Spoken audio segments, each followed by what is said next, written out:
Mercedes owner, I hope this problem never happens to you. Yes, the owner could not turn his key. He called me up on the phone. He said, hey, please, can you help me out? I'm stuck out here on the guide meridian and the key won't turn and I can't do nothing. And so I told him, okay, I can take a look at it. You'll need to get a tow truck and get the car trailered in here to the shop.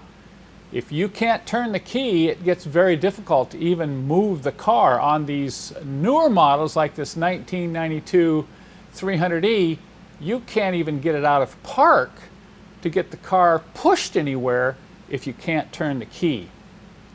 So in this video, follow along as I take you through the process of how I troubleshoot the problem and hopefully fix it for this owner.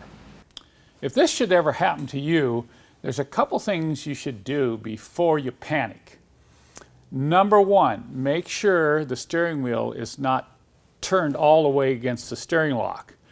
Go ahead and take a hold of that key and turn the key and wiggle the steering wheel column a little bit at the same time to see if you can get the key to turn. If that doesn't do it, then I recommend you pull the key out and take a real close look at it. This key shows signs of wear along the edges of the notches. And if you have the opportunity, contact your local Mercedes dealer and have them make a brand new key to the VIN number of your car. Don't go to a key shop to have the key made because they'll just grind the new key to the old key, and if the old key is badly worn, the new key is not going to be that accurate. So it's best to get a new key from a Mercedes dealer. Now if that still doesn't solve the problem, then I recommend using graphite.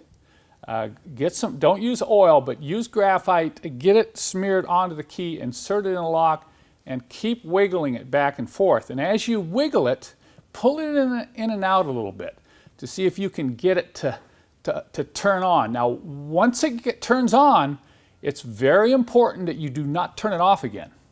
You need to leave the key on and let go of it, because I'll explain that a little more in detail later in this video. So you've tried a new key, you've tried the graphite, and the key still won't turn. Then you're going to have to get a little more aggressive. That's where the pliers come into play, and also this special tool, a handheld back massager. You're thinking, what are you going to do with that, Kent? You just wait and see. So we can't get this key to turn at all. We've tried the graphite.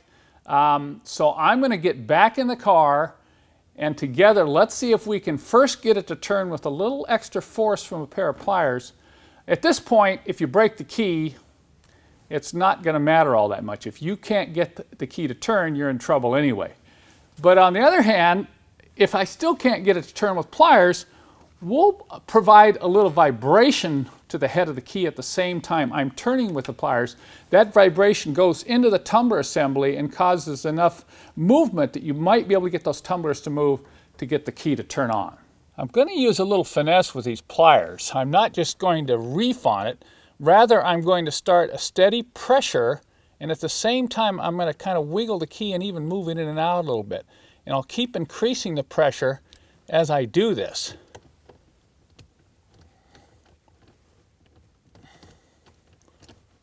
Now I'm really torquing on it now, almost to the point where I'll bend the key. So it's obvious that the pliers are not going to work. Let's go ahead and add the massager and see if that helps.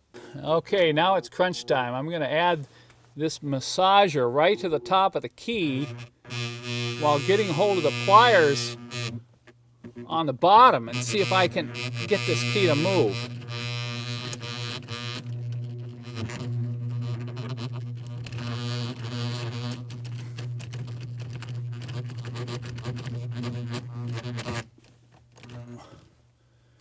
Nope. I'm going to give it one more shot.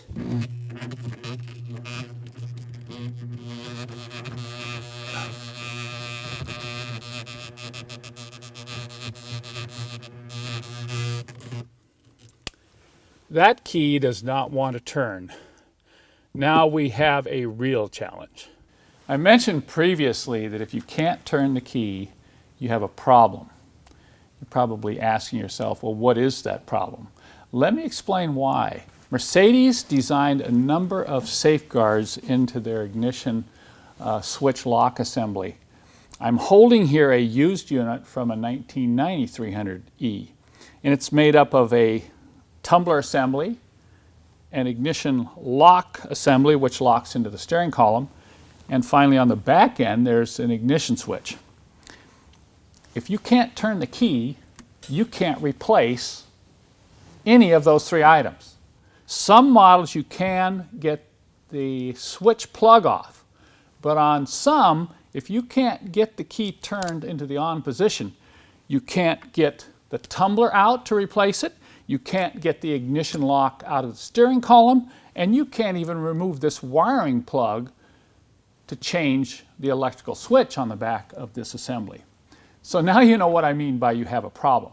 Let's say that in this particular car I was able to turn the key, finally get it to turn on. Well, in that case, you can go ahead and replace the ignition tumbler assembly. It'll require a special tool here. We provide these on our website along with complete instructions on how to replace this new tumbler assembly. In 80% of the cases I've dealt with, a new tumbler and key will fix the problem. On those other 20% of the cases, it may also be that you'll need to replace the lock assembly that you see here. And that's a little more expensive. So if you're having problems like this, you're able to get the key turned on, you will be able to proceed by using some of the resources I currently have on my website. This particular assembly in the 1990 to later models has this little extra cable on it, and this cable goes down to the transmission and prevents you from putting the transmission in drive if the key is not turned on. So that even adds another element that makes it more difficult on those 1990 and newer models. The current manual that I have on my website covers those models up to 1989. It explains how to remove a stuck steering lock assembly.